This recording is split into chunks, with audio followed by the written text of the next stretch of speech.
साथियों, जब ये हमारे टाइम जब हमारा समय आता है कि हमने क्या किया, सारा जीवन व्यतीत कर दिया, उस समय हमें गुरु की शरण ही बचाती है। गुरु हमारे को परमात्मा ने बचपन से ही दिया है। कैसे? आप कहेंगे कैसे परमात्मा ने हमें बचपन से दिया है? देखिए, जब जीव पैदा होता है, बच्चा पैदा होता है, तो उसको तो इन दुनिया की कोई खबर नहीं होती है। तो वो क्या है, माता के रूप में सबसे पहले उसका टीचर होता है, गुरु होता है, जो उसको बिठाना, उसको खिलाना, उसको चलाना, बोलना, सब चीज़ को सिखाती है। उसको बताती है, रिश्ते के बारे में बताती है कि ये रिश्ता कौन सा है तुम्हारा, ये कौन है, ये माँ है, बाप, पिता, भाई बहन, सबके बारे में वो ज्ञान देती है। जैसे जैसे बच्चा बड़ा होता है, 3 साल का जब बच्चा हो जाता है, तो उसके बाद उसको फिर गुरु के लिए, दूसरे गुरु के लिए, भौतिक दुनिया के ज्ञान के लिए, अपने जीविका चलाने के लिए उसको गुरुकुल में भेजा जाता है या विद्यालय में भेजा जाता है। वहाँ पर भी उसको शिक्षा ही मिलती है, वहाँ पे भी उसको गुरु की प्राप्ति होती है। वो गुरु भौतिक दुनिया के बारे में सारा ज्ञान कराता है, लेकिन इसके साथ साथ हमें एक गुरु की और आवश्यकता है। वो है हमारे सतगुरु, जो हमें परलोक का, यानी दूसरी दुनिया जहाँ से हम आए हैं, उसका ज्ञान कराता है। मनुष्य को सतगुरु की शरण लेना बहुत ही अत्यंत आवश्यक है। और क्योंकि सतगुरु जो होते हैं, वो हमको बताते हैं कि हम कौन हैं, कहाँ से आए हैं, और हमें क्या क्या कर्म करने चाहिए, जिससे कि हम अपने परमात्मा के साथ जाकर आँख मिला सकें, यानी उन्हें कह सकें, उनके आगे ये ना हो कि हमने कुछ नहीं किया, हमने उनकी बात को नहीं माना। जो व्यक्ति इस बात को समझ जाता है, वही उसकी व्यक्ति का जीवन सफल है।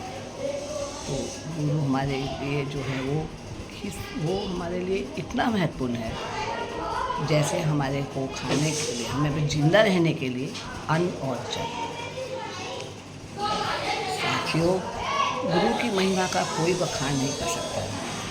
आज के दौर में दुनिया जो है, सब लोग जो हैं वो भौतिक पदार्थ के पीछे ज़्यादा ही जाते हैं, लेकिन ये हमारे सच्चे नहीं हैं। ठीक है, हम ये नहीं कहते हैं कि आप जीविका ना कमाएं, आप अपना जो है वो जीविका के लिए पैसा ना कमाएंगे, ज़रूर कमाएंगे। उसको भी साथ साथ अपने वो जो वादा हमने जो किया था, हमने वादा किया था परमात्मा से कि हम तुम्हारा नाम जपेंगे, वो ना भूलें। देखिए, कबीरदास ने भी कहा है कि साईं इतना दीजिए, जामे कुटुंब समाए, मैं भी भूखा ना रहूं और सारी भूखा ना जाए। यानी कि परमपिता परमात्मा से हमें इतना ही दे, जो कि हम अपना परिवार चला सकें, और हमारे द्वार पे अगर कोई अतिथि आता है, कोई साधु आता है, कोई संत आता है, तो उसकी सेवा भी कर सकें। क्योंकि और ये सब बात इन चीज़ों के पीछे जो भौतिक चीज़ें हैं, घर है, मकान है, ये हमारा जो भी कुछ है, हमारी मोह है, ममता है, ये सब जो है वो यही के लिए है, ये हमारे साथ नहीं जाते। साथियों, ये सब तो हमें मालूम है, आपको भी इस बात का ज्ञान है, लेकिन कभी ऐसा होता है कि हमें पता होता है कि ये चाकू है और हम इसको हाथ में रखेंगे और करेंगे, तो अगर हम इसको मिसयूज़ करेंगे तो हमें काट देगा। ये हमें सब मालूम है, लेकिन फिर भी हम कभी अनजाने में हम गलत कर जाते हैं और हमें उसका फिर हर्जाना भुगतना होता है। ठीक उसी प्रकार से जीवन में हम पैसा कमाते हैं, मोह ममता में पड़ जाते हैं, लेकिन अपने आगे का जो रास्ता है, वो हमारा कितना गंदा हो रहा है, कितना उबड़ खाबड़ हो रहा है, उसकी तरफ हमारा ध्यान नहीं जाता। तो मैं आपसे यही कहना चाहूँगी कि सतगुरु का जो हमारे जीवन प्रवेश वो होना बहुत ज़रूरी है। आप सब काम करिए, लेकिन उस परमात्मा के द्वारा, उस परमात्मा को हमेशा याद रखिए। दिन में एक ही बार हाथ जोड़ लीजिए, वही बहुत है। और सबसे बड़ी बात है कि हमें परम पिता परमात्मा के पाने के हमारे पास कई तरीके हैं। उसके लिए आप मंदिर भी जा सकते हैं, हवन करेंगे, आप ध्यान में बैठेंगे, धीरे धीरे यही वो रास्ते हैं, ये स्टेप्स हैं जो कि हमें परमात्मा के पास जाने का, परमात्मा से मिलने का, ये हमारे सीढ़ी हैं। आप कहेंगे कि मंदिर में जो है पत्थर में पूजा हम करेंगे तो हमें वहाँ पे क्या मिलेगा, और गुरु की बात आप भी कर रही हैं, तो दोनों बातों में विरोधाभास नहीं है। जैसे हम नर्सरी में पहले ABC पढ़ते हैं, आ से नार पढ़ते हैं, तब हमको किताब मैडम जो है 2 अक्षर के साथ 3 अक्षर के साथ मात्रा ज्ञान, इस तरह से कभी स्टेप बाय स्टेप बच्चों को किताब पढ़ना सिखाती है।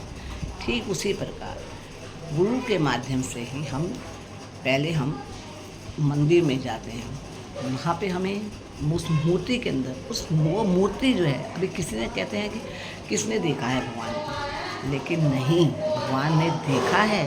परमपिता परमात्मा हैं, ध्रुव हैं, प्रहलाद हैं, हरिदास, ऐसे बहुत से संत हुए हैं जिन्होंने परमात्मा को प्रत्यक्ष देखा है, साक्षात्कार देखा है, और क्या कहते हैं परमात्मा को देखा है, उनसे बात भी करी है।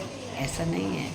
तो जो मूर्ति पूजन है उसमें क्या, वो हमें एक हमारा पहला समझ लीजिए ABC है कि हम उनको देख के हमें उसमें भगवान का स्मरण करते हैं कि ये हमारे भगवान ऐसे, तो हमारे मन में उनके प्रति भावना पैदा होती है। धीरे धीरे हम प्रोग्रेस करते हैं, बढ़ते हैं, फिर हमें सद्गुरु के पास जो हमें ज्ञान देते हैं कि फिर वो हमें देते हैं कि आप ऐसे 10 मिनट 15 मिनट मौन रख के बैठिए और सिर्फ उनको ध्यान करिए।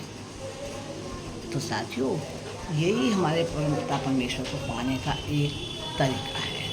तो हम जो आपसे यही कहना चाहते हैं कि आप जो है गुरु का स्थान हर व्यक्ति के मन में, गुरु जो है वो होने बहुत ज़रूरी है।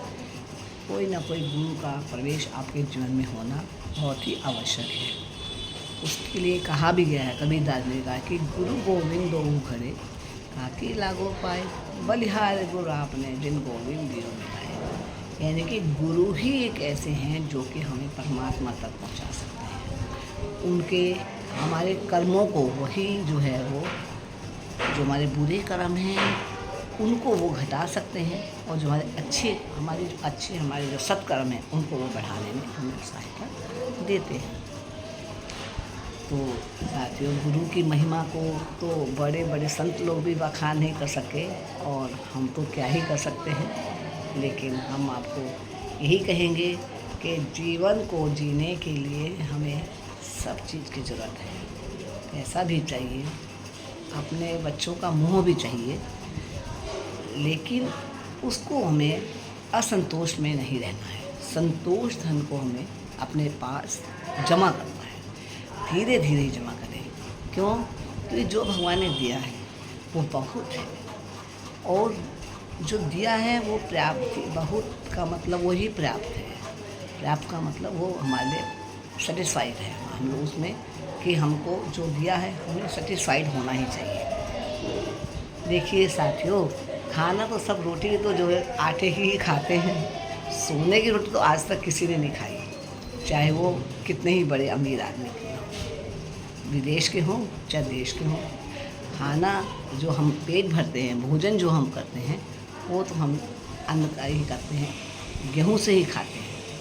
चाहे वो आप किसी रूप में खाएं, विदेश के, चाहे ब्रेड के रूप में, कुछ भी खाएं। मतलब कहने का है कि कितना ही रिचेस्ट मैन होगा, अमीर आदमी होगा, वो पैसे से तो नहीं पेट भरेगा ना, सोने की रोटी तो नहीं खाएगा ना। इसलिए हम कहना चाहते हैं कि आप जो है अपने जीवन में एक सतगुरु का जो है वो प्रवेश करवाएं, और उनके शिक्षा के अनुसार ही आप अपने जीवन व्यतीत करें। अपने घर में ध्यान करें, हर चीज़ का भौतिक पदार्थों को भी एकत्रित करें। ऐसा तो नहीं हम कहेंगे कि क्योंकि उसके बिना तो हम यहाँ नहीं रह सकते ना। और परलोक के लिए आप अपने लोग को चयन करें और उनकी शिक्षा पर चलें, तो उससे आपका लोक भी सुखी होगा और परलोक भी सुखी होगा। आप हमारी बात मानिए। जब आप हमारी बात को समझेंगे, मानेंगे, तो आप खुद महसूस करेंगे कि वो परमात्मा दूर नहीं है, वो परमात्मा हमारे पास है, हमारे अंदर है, हमारे अंदर है। इसलिए हमको उनका ध्यान करने से हमें उसकी प्राप्ति हो सकती है।